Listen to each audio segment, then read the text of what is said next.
अस्सलाम वालेकुम प्यारे दोस्तों, सातिक टीवी से मैं हूं मोहम्मद सातिक। प्यारे दोस्तों, आप ये तो जान चुके हैं तेतवान पाती 113 सूरतें हैं। प्यारे दोस्तों, आप जानते हैं तेतवान पाती 10वीं सूरत का नाम है। इसमें कितने आयात और कितने रकू हैं? ये मदनी या मत्ती सूरत है। 29 पारे से शुरू होती है।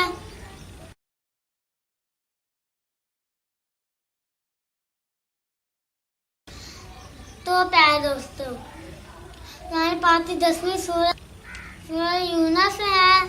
इसमें 109 आयात हैं और 11 रकू हैं। ये मक्का में नाजिल हुई और ये 11वें पारे में है।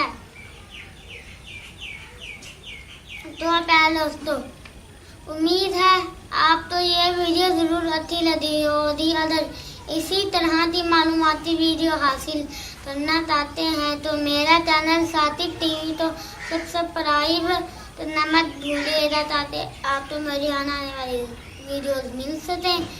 अल्लाह हाफिज।